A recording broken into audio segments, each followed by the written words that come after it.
Assalamualaikum warahmatullahi wabarakatuh.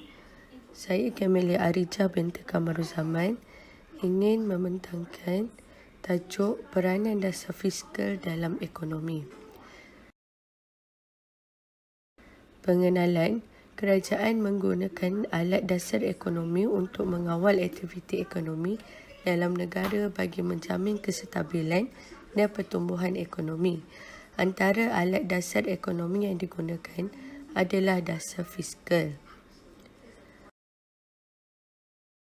Konsep dasar fiskal adalah satu dasar kerajaan yang dilaksanakan melalui perubahan dasar cukai dan perbelanjaan kerajaan agar keadaan ekonomi yang stabil dapat dicapai. Ia adalah bertujuan untuk mencapai pertumbuhan ekonomi yang berterusan tanpa inflasi dan pengangguran, dan juga untuk mencapai pengagihan yang lebih saksama dengan merapatkan jurang kekayaan antara golongan yang kaya dan miskin.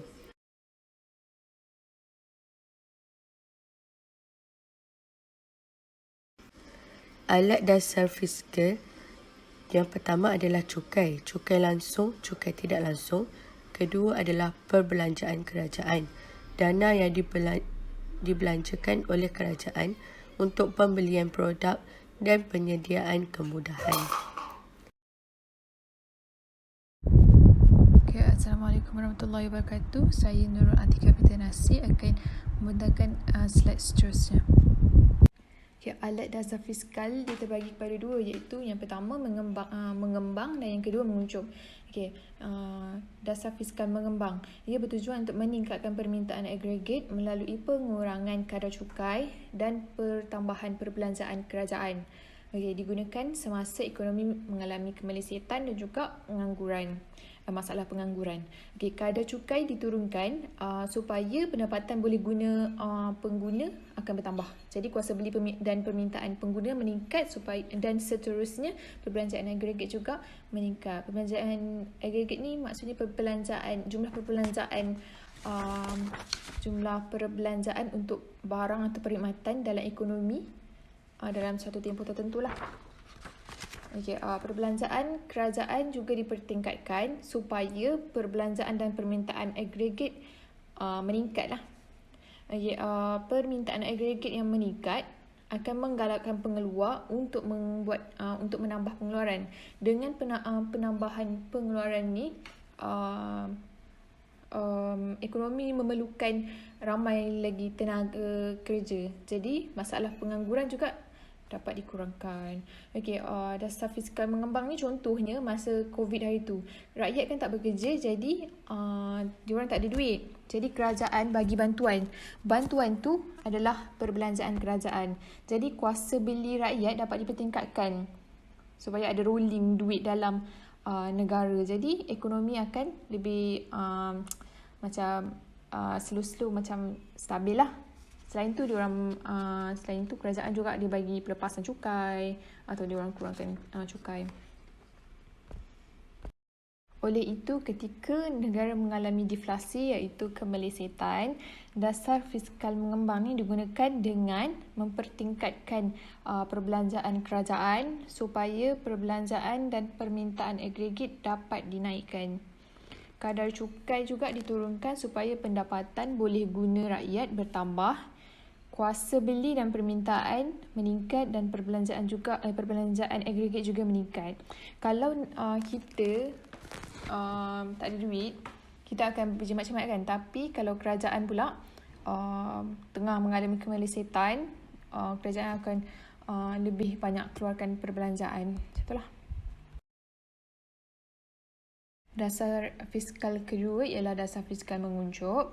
Dia bertujuan untuk mengurangkan permintaan agregat melalui peningkatan kadar cukai dan pengurangan perbelanjaan kerajaan. Ianya digunakan semasa ekonomi mengalami inflasi. Inflasi ini ialah kenaikan harga barang atau perkhidmatan secara umum atau kemerosotan nilai mata wang. Kira macam wang tu dia banyak, dia kejar barang yang sikit. Jadi barang tu naiklah harga sebab banyak permintaan. Okey, kadar cukai dinaikkan supaya pendapatan pengguna menurun. Cukai naik supaya pendapatan kita boleh beli barang ni menurun lah. Okey, kuasa beli dan permintaan pengguna menurun dan seterusnya perbelanjaan agregat dapat dikurangkan. Perbelanjaan kerajaan dikurangkan supaya perbelanjaan dan permintaan agregat dapat dikurangkan.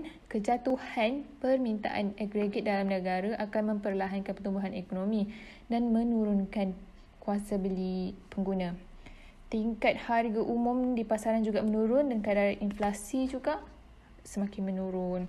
Jadinya kalau permintaan kita tu permintaan terhadap satu barang atau perkhidmatan tu menurun, jadinya disebabkan oleh kuasa beli pengguna menurun.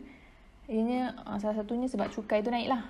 Cukai naik, jadi tingkat harga pasaran juga bila kita dah kurang permintaan, jadi bila barang banyak, harga juga akan menurun. Harga menurun, jadi inflasi tu dapat diturunkan lah.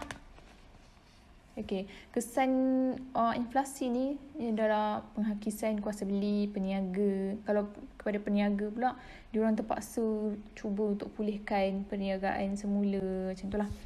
Okey, faktor utama inflasi ialah ketidakseimbangan antara permintaan dan juga penawaran barangan dan juga perkhidmatan. Jika negara ekonomi mengalami inflasi, dasar fiskal menguncup akan digunakan lah. Jadi cukai, masa inflasi cukai akan naik. Jadi pendapatan boleh guna rakyat juga berkurang. Lepas tu kuasa beli dan permintaan pengguna menurun dan perbelanjaan agregat juga berkurang.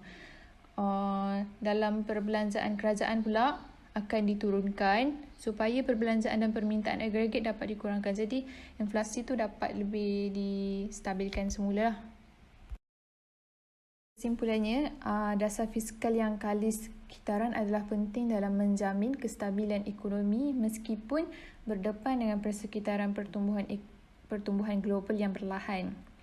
Adanya strategi fiskal mengembang dan menguncup ini, ia dapat membantu untuk menyelamatkan dan merancakkan semula ekonomi dengan lebih berkesan. Sekian, terima kasih.